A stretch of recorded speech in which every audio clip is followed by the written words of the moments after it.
Hello बच्चों, स्वागत है आपका अपने YouTube चैनल मां सरस्वती कोचिंग सेंटर में। तो आइए आज की क्लास स्टार्ट करते हैं। और चलिए आज की क्लास में हम लोग क्या पढ़ने वाले हैं। जैसा कि आपका चल रहा है इस समय त्रिभुज, और आप पढ़ रहे हैं प्रश्नावली 6.3। तभी पिछली वीडियो में आप लोग जो है प्रश्नावली 6.3 का पहला क्वेश्चन जो है किए थे, उसमें आप जो है इससे संबंधित 3 जो है क्वेश्चन को हल किए थे।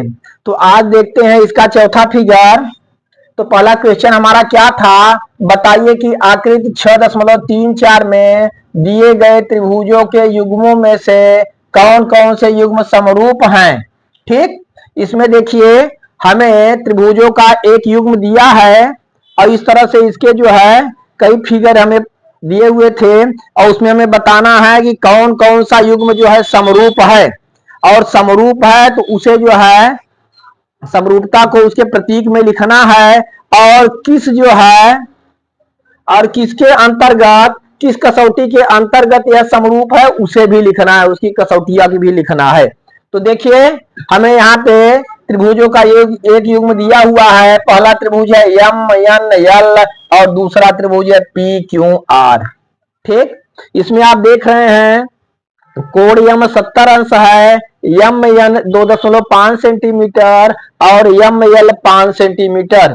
इसी तरह से त्रिभुज पी क्यू आर में हम देखते हैं कोण क्यू बराबर 70 अंश है और पी क्यू बराबर 5 सेंटीमीटर, क्यू आर 10 सेंटीमीटर।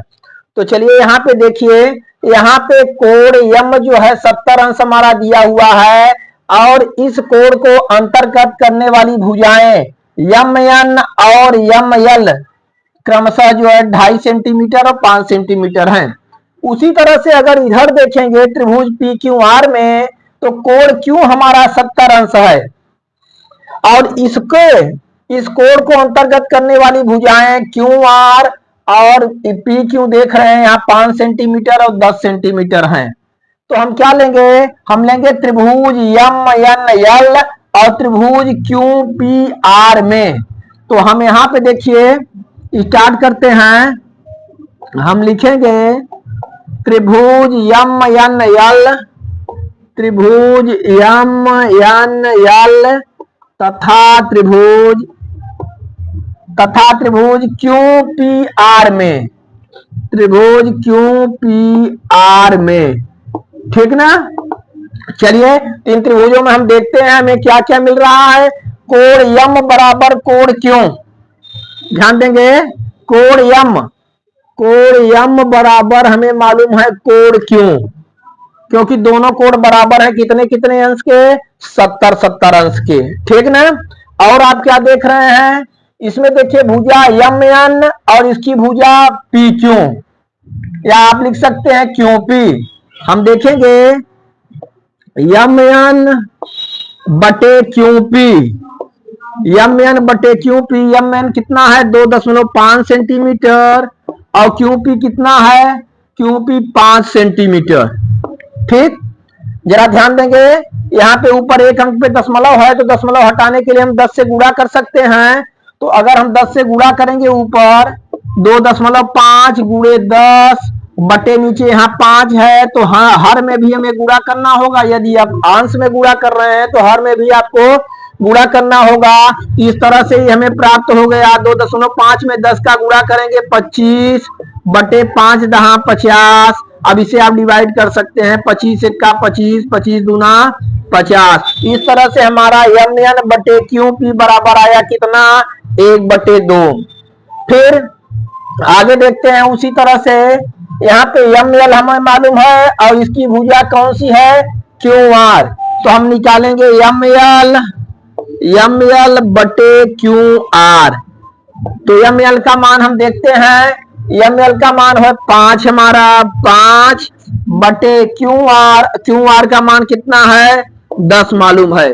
इसे भी हम डिवाइड करेंगे। देखिए 5 बटे 10 को डिवाइड करेंगे, 5 का 5 और 5 दूना 10। इस तरह से देखते हैं इन दोनों त्रिभुजों में कोण बराबर है, एक कोण बराबर है, और इस कोण को अंतर्गत करने वाली भुजाएं क्या है, भुजाओं का अनुपात समान है।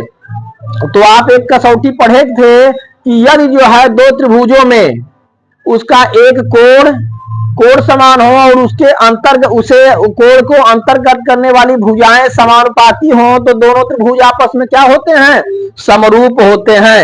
तो हम यहाँ पे देखेंगे कि कोण हमारा बराबर हो गया और दोनों भुजाओं का अनुपात समान हुआ। तो हम फिर लिख सकते हैं यहाँ पे देखिए त्रिभुज एम एन एल, त्रिभुज एम एन एल तथा त्रिभुज क्यू पी आर में, त्रिभुज क्यू पी आर में हम देखेंगे कोण एम बराबर कोण क्यू, कोण एम बराबर कोण क्यू और क्या एम एन बटे क्यू पी, एम एन बटे क्यू पी बराबर आप इधर देख रहे हैं एम एल बटे क्यू आर, एम एल बटे क्यू आर।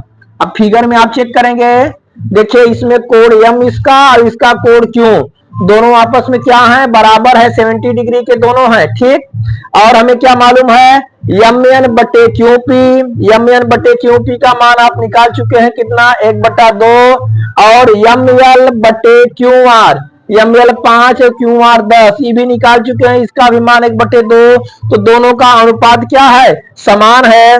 इसलिए हम क्या लिख सकते हैं, इसलिए हम लिखेंगे त्रिभुज एम एन एल समरूप त्रिभुज क्यू पी आर, ठीक।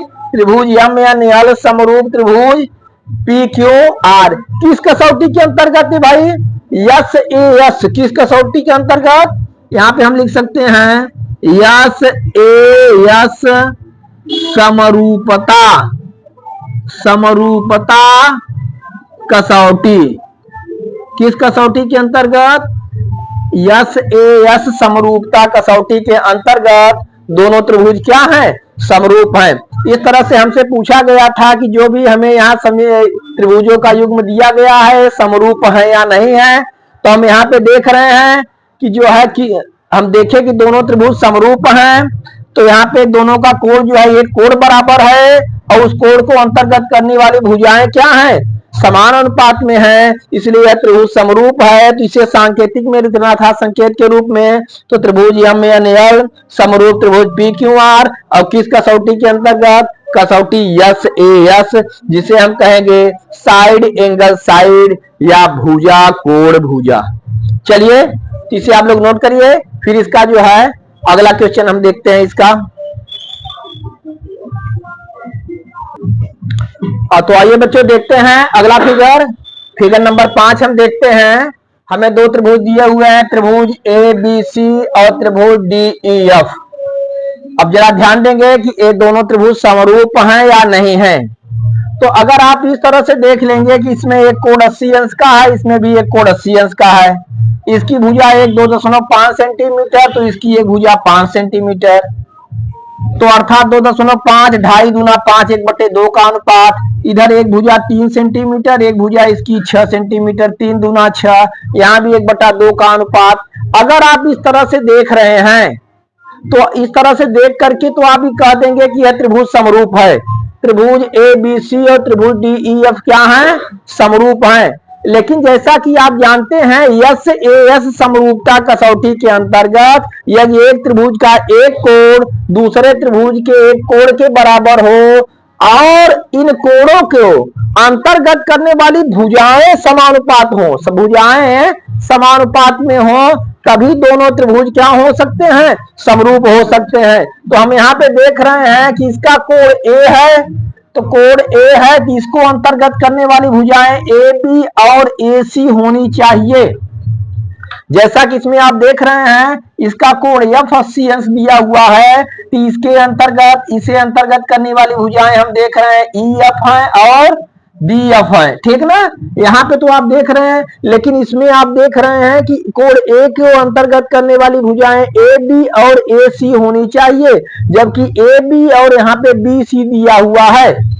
तो इस तरह से हम देख सकते हैं कि अगर इस तरह से है कि यह त्रिभुज एक दूसरे के समरूप नहीं है, क्योंकि आप यहाँ पे देख रहे हैं। तो आप इसे डायरेक्ट लिख सकते हैं त्रिभुज ए बी सी, त्रिभुज ए बी सी, और आप देख रहे हैं त्रिभुज डी ई एफ तथा त्रिभुज डी ई एफ तथा त्रिभुज डी ई एफ समरूप नहीं है।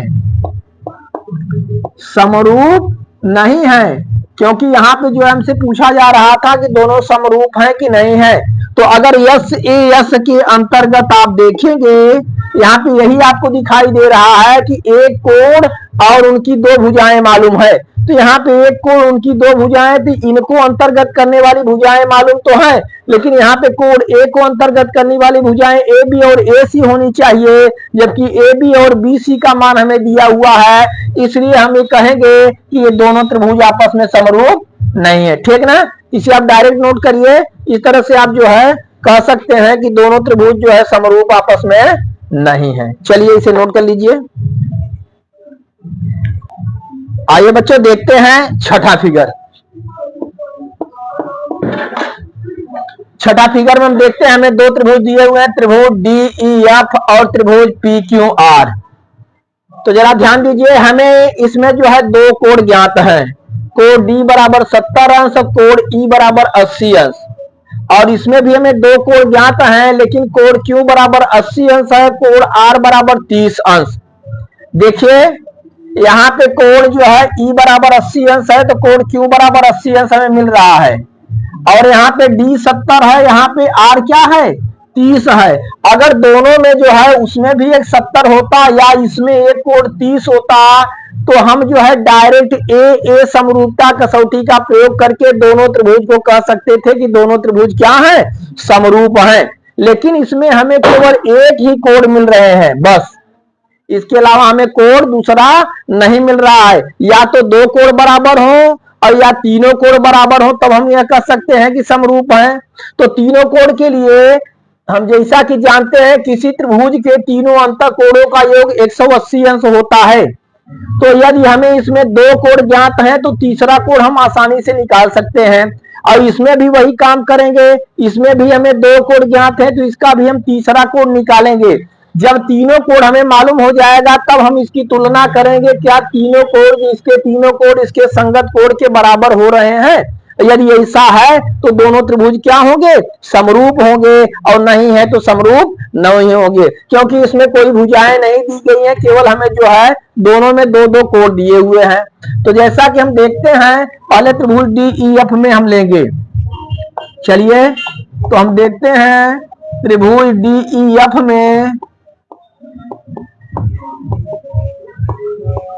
त्रिभुज डी एफ में हम देखेंगे कोण डी बराबर हमें ज्ञात है 70 अंश, कोण ई बराबर कितना मालूम है 80 अंश। तो इसमें हमें निकालना है कोण एफ। जैसा कि आपको बता चुके, किसी भी त्रिभुज के तीनों अंत कोणों का योग 180 अंश होता है। तो यहाँ हम लिखेंगे कोण डी प्लस कोण ई प्लस कोण एफ इक्वल टू 180 डिग्री। ठीक ना, डी का मान कितना है, कोण डी का मान 70 अंश है, कोण ई का मान 80 अंश है, प्लस कोण एफ इक्वल टू 180 अंश। अब यहाँ आप देखेंगे 70 80 हम जोड़ते हैं, 70 80 150, 150 अंश और प्लस कोण एफ इक्वल टू 180 अंश। तो कोण एफ बराबर 180 माइनस 150, तो 180 में से 150 घटा देंगे तो कोण एफ की वैल्यू हमें क्या प्राप्त हो गई, 30 अंश। ठीक, तो कोण एफ की जगह हम क्या लिखेंगे, 30 डिग्री। ठीक ना, कोण एफ हमें 30 अंश मालूम हो गया। इस तरह से त्रिभुज डी ई एफ के तीनों कोण हमें ज्ञात हो गए। सेम उसी तरह से त्रिभुज पी क्यू आर के हम तीनों कोण निकालेंगे, तब हम इसकी तुलना करेंगे कोणों की। तो आइए देखते हैं त्रिभुज पी क्यू आर में। हम देखेंगे त्रिभुज पी क्यू आर में, तो पी क्यू आर में हम देखते हैं हमें क्या क्या ज्ञात है। कोण क्यू बराबर 80 अंश, कोण क्यू बराबर 80 अंश, कोण आर बराबर 30 अंश। ठीक, कोण क्यू बराबर 80 डिग्री, कोण आर बराबर 30 डिग्री। अब हमें निकालना है कोण पी। जैसा कि आप जानते हैं कोण पी प्लस कोण क्यू प्लस कोण आर बराबर 180 अंश। तीनों कोण मिला के कितने अंश के होंगे, 180 अंश के होंगे। आप मान रखिए सबका, कोण पी हमें ज्ञात करना है, क्यू का मान 80 डिग्री, आर का मान 30 डिग्री बराबर टोटल 180 डिग्री। ठीक, चलिए फिर देखते हैं यहां पर हम, तो कोण पी और plus 80 30 110, 110 degree equal to 180 degree. तो हम देखते हैं कोण P बराबर 180 डिग्री माइनस 110 डिग्री। तो कोण P बराबर 180 में से 110 घटाएंगे तो आपका कितना आ गया, 70 डिग्री। कितना आया, 70 डिग्री। तो कोण P का मान हमें कितना मालूम हो गया, 70 डिग्री। ठीक ना। अब जरा आप ध्यान देंगे कोण त्रिभुज DEF तथा त्रिभुज PQR में। अब आप जरा देखिए D बराबर 70, तो इसमें P बराबर 70 डिग्री, कोण E बराबर 80 डिग्री, कोण Q बराबर 80 डिग्री, कोण F बराबर 30 डिग्री है, कोण R बराबर 30 डिग्री। अब देख रहे हैं, अगर कोणों को देखिए तो इन दोनों त्रिभुजों में इसके तीनों कोण, त्रिभुज DEF के तीनों कोण इसके तीनों संगत कोणों के क्या हैं, बराबर हैं। तो जैसा कि आप जानते हैं कि दो त्रिभुजों में यदि दोनों, एक त्रिभुज का तीनों कोण दूसरे त्रिभुज के तीनों संगत कोणों के बराबर है, तो दोनों त्रिभुज आपस में क्या होते हैं, सर्वांगसम होते हैं। इसे ए सर्वांग समता कसौटी कहते हैं। ठीक। और ऐसे आप डायरेक्ट देखने पर भी आप देख रहे हैं कि आपको दोनों त्रिभुज समरूप दिखाई दे रहे हैं। तो चलिए, तो हम लिखते हैं यहां पर, इधर हम इरेज करते हैं। तो हम देखेंगे त्रिभुज DEF तथा त्रिभुज PQR में, त्रिभुज DEF तथा त्रिभुज PQR में क्या क्या इक्वल है, देखिए कोण D बराबर हम लेंगे कोण P, कोण D बराबर कोण P, दोनों कितने अंश के हैं, 70 अंश के। और क्या मालूम है हमें, कोण E बराबर कोण उसमें क्यों, कोण E बराबर कोण क्यों, दोनों 80-80 अंश के। और कोण F बराबर कोण R, कोण F बराबर कोण R। इस तरह से हम देखते हैं कि इस त्रिभुज का तीनों कोण इस त्रिभुज के तीनों संगत कोणों के बराबर है, अर्थात दोनों त्रिभुज क्या होंगे, समरूप होंगे। तो हम लिख देंगे, इसलिए त्रिभुज DEF समरूप त्रिभुज PQR। ठीक। इसे कहा था कि इस तरह से सांकेतिक रूप में लिखिए, और किस कसौटी के अंतर्गत समरूप है त्रिभुज उसे भी लिखना है। तो यहां पे हम लिखेंगे ए समरूपता कसौटी, ए समरूपता कसौटी, जिसे हम क्या कहते हैं, एंगल अर्थात कोण समरूपता कसौटी। तो इस कसौटी के अंतर्गत दोनों त्रिभुज आपस में क्या हुए, समरूप हुए। ठीक। चलिए, इसे आप नोट करिए, और इस तरह से हम देखते हैं पहला क्वेश्चन आपका पूरा कंप्लीट हुआ। आप यहां तक क्लियर करिए, फिर अगली वीडियो में हम आप लोगों को दूसरा क्वेश्चन से स्टार्ट करेंगे।